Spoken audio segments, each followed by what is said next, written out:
Kia ora, New Zealand. Welcome to Sweet Chain Live. This is episode 16. It's the 6th of May. And this week we've got a great show on for you today. We're going to be going through your hot scores as ever.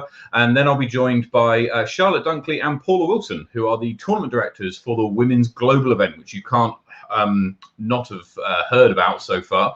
The event in Auckland, event in Wellington happening this Saturday. We'll hear more from them shortly. We'll then be going through the results of the Lords of Lidsmore and the West Side of Woodville, and also be talking about what our up and coming episodes are. We've got a few really good ones on the cards. But before all that, let's get on with the hot scores. Starting as ever down in Invercargill, Hayden Edgley takes out the hottest score of the round with 11 under par this week. And over at Chingford, Cameron Mackey does it again with 7 under, narrowly beating out Jack Maffey, who scored 6 under par. Queenstown Gardens, you got Peter McKay, who shot 15 under par, a clear leader for this week. And another clear leader for this week was at Tucker Beach, where Luke Holston shoots 6 under. Ethan Stout shoots the hot round at Ely Point with 6 under par. We'll hear a little bit more about him later on. And at Lismore, it's Ben Wheellake with 11 under par, who shoots the hot round in Wanaka. Across to Jelly Park, and it's Phil Botter, who hits 11 under par, not once but twice this week. So shout out to Phil. He's getting around Christchurch as well, because he shoots the hot round at Queen's Park with a 7 under par as well. Across to Brooker Ave, and Joseph Berry shoots the hot score with 7 under par.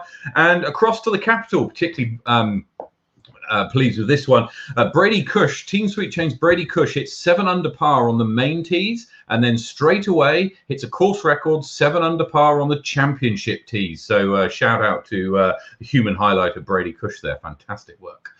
Across to the foreshore, and you've got Willie Taratana and Aaron Neal, who tie for the lead this week with 5 under par. Across to Harcourt Park in Upper Hutt, I shot the highest round this week with 3 under.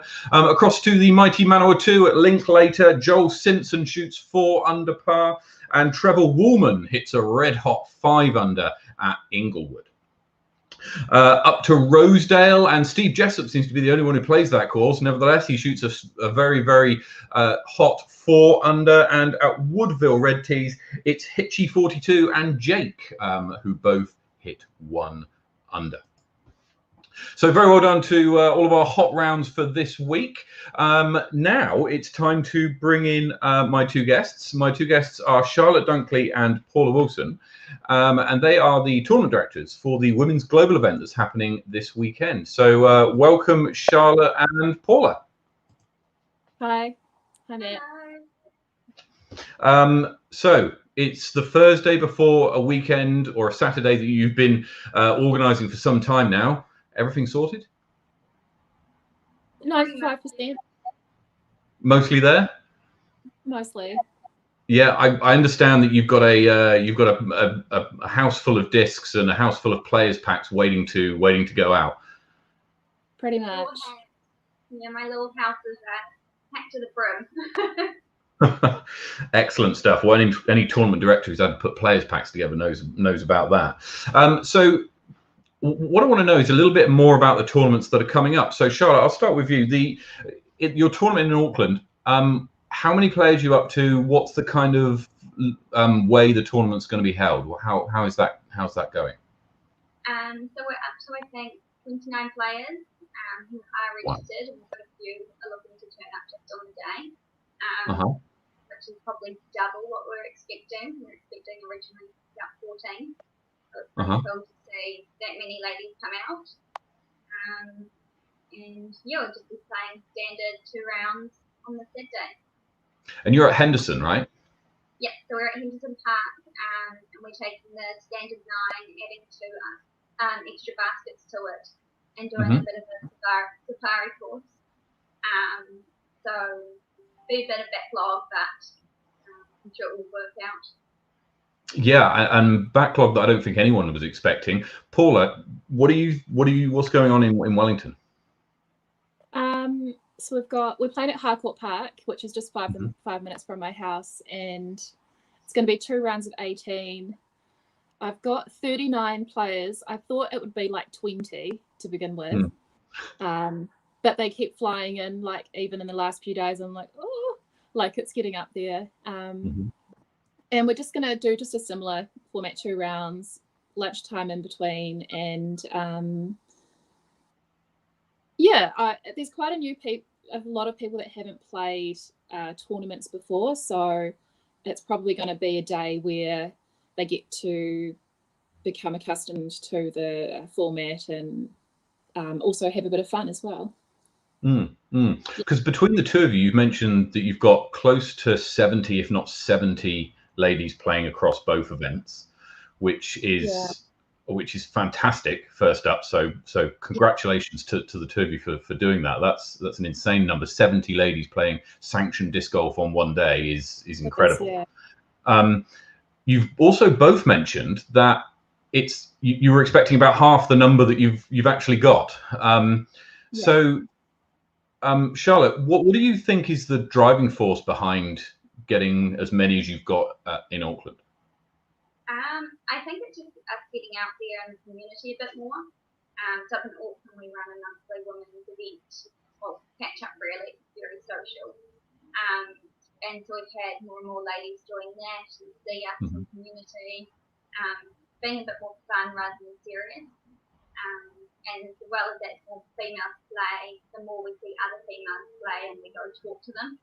It's all about that chat going around, that it's not just males out there playing, there are females, and you don't need to throw 90 metres to be able to, play achievably. Paula, are you seeing a similar thing? In Wellington, well, I've been here about a month, but I think, there is more women coming to the leagues or the meetups. I've had a couple of like just casual meetup sessions and things.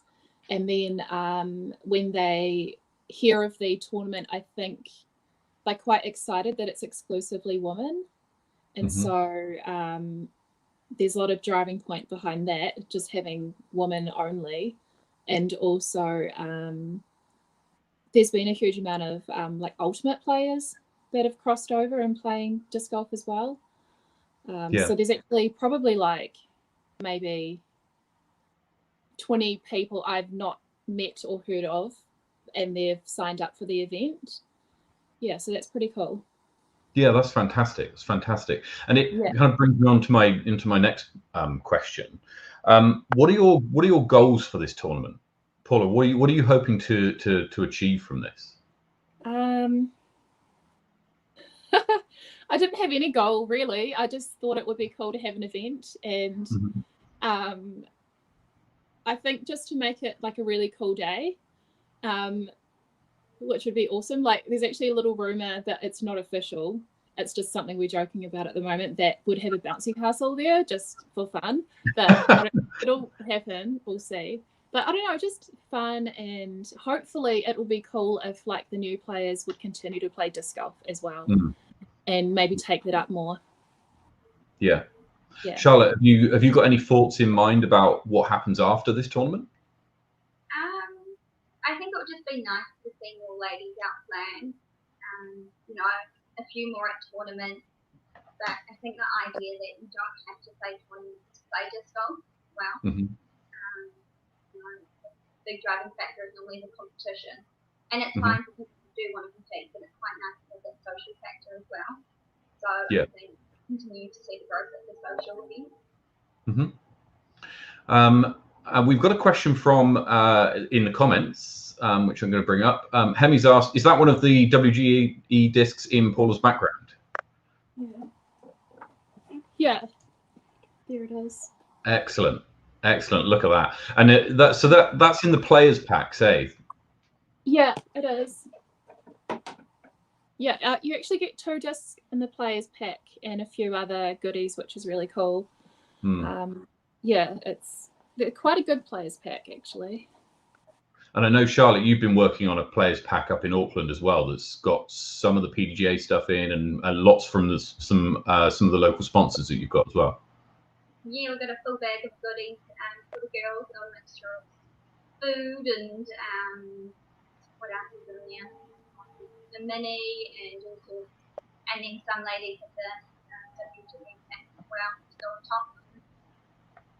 Good stuff. Good stuff. Look, I think it's great that the women's global event is going on. It's fantastic, and just goes to show that, you know, if New Zealand's capable of getting 70 ladies playing sanctioned disc golf in on a single day, then that's incredible. That's incredible. So shout out to the both of you. In terms of shout outs, any shout outs you'd like to do yourself, or any of the sponsors at all, Charlotte? Obviously Dish Shop, big shout out to them. The whole crew come on board and everyone did that. Not really a sponsor, but the community. I've just had everyone put their hand up, offer help or offer something. It's been really nice to see the community come together. And then all our other sponsors as well. So just thank you to them all. Good stuff. Paula? Yeah, similar. Like, there's a lot of people helping me out at the moment, local people, to make the event happen, and obviously Sweet Chain and RPM, a few other little sponsors that have given a few things here and there, like Small Planet, Happy Hire in Wellington. They're gonna set up for the day, which is really cool, and a few other people like Kath. She's making some goodies for the day, some yum treats. So I'm looking forward to those as well. Good stuff. Good stuff. And for any Christchurch players who might be watching who weren't able to make it up to one of the events, there is a Throw Pink event in August that you can get involved in. So have a look at that. I think there's a Facebook page or group event about it. So get involved. Ladies, best of luck for this weekend. I hope it goes well. I'll be caddying at the Wellington event, so I'm very much looking forward to that.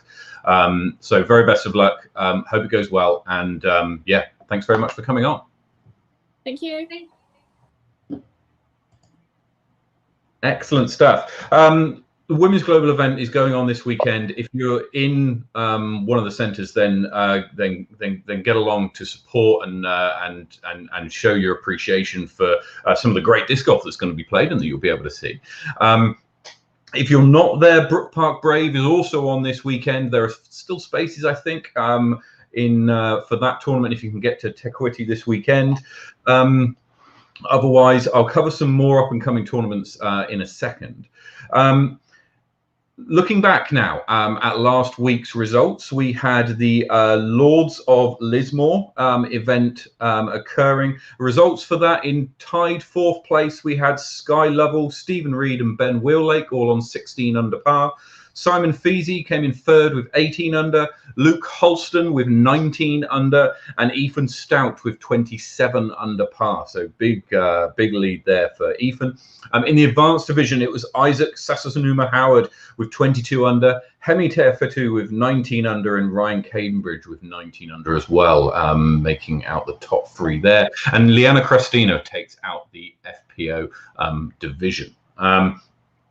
What's interesting about the Lords of Lismore tournament, actually, that kind of really struck me on Saturday night / Sunday morning when the new cards were released, and we'll cover this more in 2 weeks' time in our AGM special, and that's how disc golf in New Zealand seems to be kind of shifting more to a younger kind of demographic, right? So the average age of the lead card at Lords of Lismore, second round, was 18 and a quarter. I think it was incredibly low, and I think that when you look at running disc golf tournaments, and for me, there's going to have to be more because there's just not enough to keep up with demand. I mean, who knew that we were going to get 70 ladies wanting to play sanctioned disc golf in one weekend, let alone all of these other tournaments that are selling out in super quick time. We saw Topol sold out in 24 hours, Wahitapu sold out in under 2 hours. I mean, it's getting to the stage now where Hosker's going to sell out, and I'm going to have to turn people away.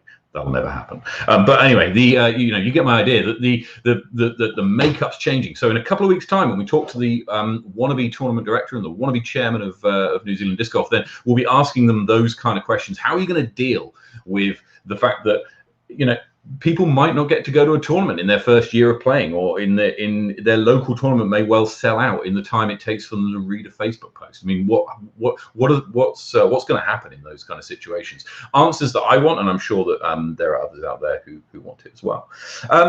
Other events that happened last weekend: West Side of Woodville happened on Ryan Kitto's farm up in the Manawa 2, and it was Chris Sinai who took out the advanced division. Mark Clement took out the rec division, and Victoria Speller took out the women's division there. So well done to all the winners. Now, in terms of up and coming shows that we've got for you, next week we have Hayden Shaw on the show. He'll be talking to us about the Topor install, amongst other things. And the week after that, you are not going to want to miss this one. It's the 20th of May. Mark it in your calendars. I'll be inviting to come onto the show all of the prospective candidates for the New Zealand Disc Golf Board, which if you've kept up with this, then the AGM occurs on the 28th of this month. And voting closes on the 27th. So on the 20th, we'll be doing a show where we're going to be talking to all of the candidates, or at least invite them on the show to talk about their manifestos, why they think they should do the thing that they want to do, and to get their idea about what the future of New Zealand disc golf is, and how they have ideas to shape it. So listen out for more details in the coming weeks as I confirm guests for that week on the show. You're not going to want to miss it. Okay, coming up events-wise, so we mentioned we got the free PDGA sanctioned events this weekend. You've got the Auckland and Wellington Women's Global events, and you've got the Brook Park Brave. And on the 15th of this month is Topor, the 29th is Timaru, the 12th of June is the Coastal Cup in Kawakawa Bay in Auckland, and then looking a bit further ahead is the 24th of July is the Tucker Beach Rush in down in Queenstown. So look out for all of those events. Get in if you can. They'll probably sell out very quickly. And one last request from me. Thank you so much to everybody who's filled out the survey that I sent out about Sweet Chain Live. It's really, really interesting to see all of your feedback, and very humbling as well. So thank you for everybody who's provided their feedback. I'm going to leave it open for a little bit longer. If you hadn't had chance to see it, I'll share it again shortly after this podcast, so you can have your say. I really want to know what you think, good, bad, or indifferent. Tell me how this show can work better for you. It's a service that we want to that I want to offer to New Zealand Disc Golf to help it make it a better place. And so if you could kindly help me out with that, it'd be very much appreciated. Anyway, anybody coming to the Wellington Women's Global event this Saturday, I shall see you there. Otherwise, have a great weekend. Take it easy.